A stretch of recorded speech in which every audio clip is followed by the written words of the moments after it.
Hello, everyone. This is Jim Ransom with another episode of MJP, otherwise known as Morning Jim Poetry. Last week's program was a little shorter than usual. I was not able to find poems of a length to my liking. That's my fault. There's all sorts of poems out there, as we all know. But life is like that. You search every day for something, and sometimes you find it, and other times your luck is not so good. But today I'm blessed with a lot of good stuff, and this is probably because I took the time to search out some poems I really liked. And some of them I will share with you under the title Poems from All Over the Map. We're going to start with one by Kim Moore from the November 2023 issue of Poetry Magazine. Some of you may get this magazine and you may have read this, but the poem is entitled Loving the Eye. I also love the eye, the way it holds everything I almost know in one great stroke, one great love. I draw it, though I don't give it flitches. I have never heard the word until I read it.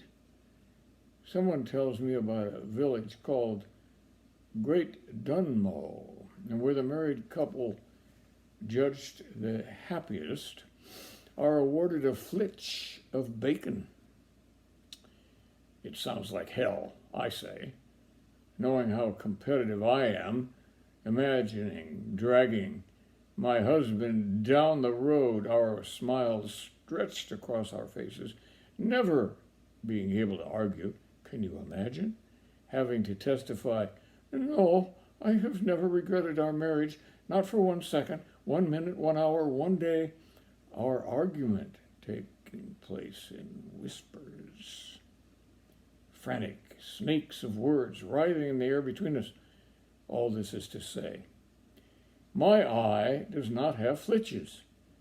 I teach it to my daughter, top to bottom, I, the easiest letter in the world to write. We draw a line of them marching along the page. I tell her, I love you, and she sings out, I love you too, Mummy. It takes time for a child to refer to themselves as I, instead of in the third person by name, but the I is singing in her blood now. I know what I was before she came. Now my eye throws down its spear and says, I will stand here, and here, and here, and the eye is a stem of a note without a head. The eye is a missing table leg. The eye is running through my poem like golden thread. Look, here I am, trying to write, while she shouts again and again, Mommy, look at me, I am here. There's something charming and ironic about that. If you've ever had any children, you'll absolutely know what I mean. Okay, the next poem we're going to look at is from Poetry 180. I've read some poems from this book before. These are selections by Billy Collins when he was poet laureate. And this poem is called Otherwise, and it's by Jane Kenyon. If any of you know anything about Jane Kenyon, she's a very good poet, but she was also married to Donald Hall, and so that was a family of very good poets. I say was because Jane died in, I think it was 1995, but this poem, I think, will live a long time. And here it is. I got out of bed on two strong legs, It might have been otherwise. I ate cereal, milk, ripe, flawless peach. It might have been otherwise. I took the dog uphill to the birchwood. All morning I did the work I love. At noon I lay down with my mate. It might have been otherwise. We ate dinner together at a table with silver candlesticks. It might have been otherwise. I slept in a bed in a room with paintings on the walls and planned another day just like this day. But one day I know it will be otherwise. That's a poem full of beauty and irony. And all of us will find that no matter what we do in life, someday it will be otherwise. Okay, let's move on. And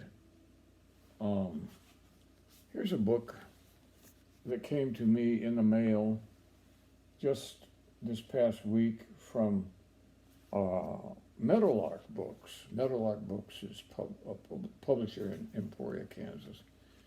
And this is a book by a woman named Brenda Leigh White.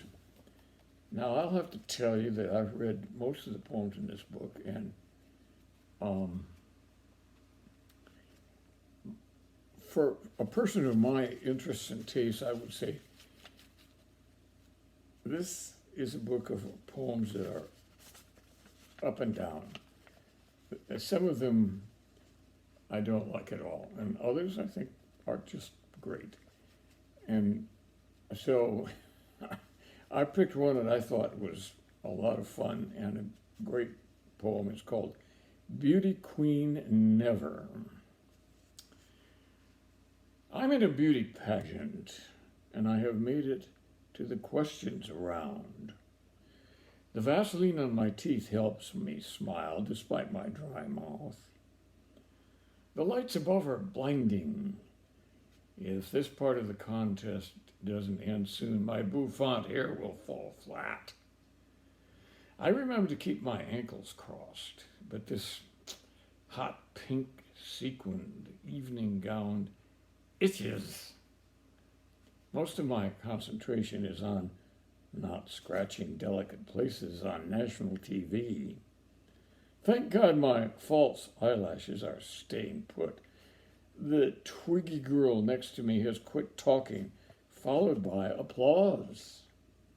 The MC turns to me and says, Miss Kansas, blah, blah, blah, blah, blah, blah, blah, blah, blah. What would you do? Glossed smile, frozen eye, smile bigger, and I say, well, I would do anything in this situation that promotes world peace. Inside, I'm thinking, almost loud enough to be heard, the first thing I'm doing when I get off the stage is losing this damn pair of pantyhose. I think that's a lot of fun. I can't say that about all the poems in this book, and, you know, it's like my own poetry. Nobody's going to love it all. So, this book might be worth your attention. Blue Collar. I'm leaving out part of the title. Blue Collar Saint, of course. Poems by Brenda Leigh White. Okay, now, I've got one more poem I want to read. I think we have time today. I think it's good to have 4 poems whenever I can. And this next poem is by a poet of some renown, and this book is found, this poem is found in this book, whose title is Joy, a book of poems selected by the poet Christian Wyman, who's written some prose books as well as poetry, and he is a professor at a university back east. But this poem he selected is by Galway, Kinnell, and it's called First Song. First Song.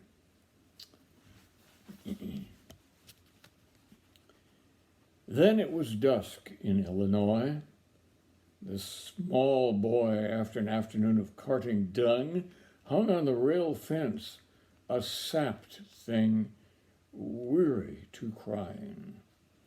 Dark was growing tall, and he began to hear the pond frogs all calling on his ear, with what seemed their joy.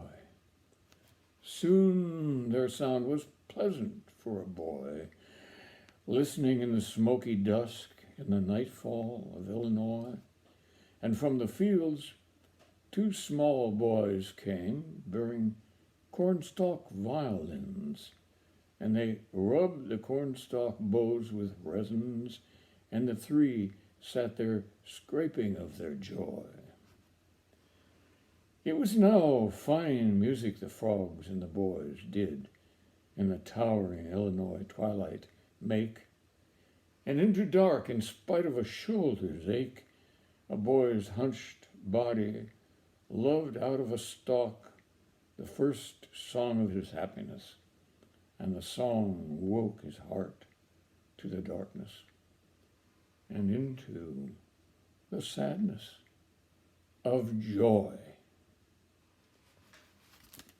That's a complex, beautiful poem with internal rhymes and subject matter that's a little bit mysterious, but it's a poem that I think sings to me, and I hope it did also to you. That's it for today.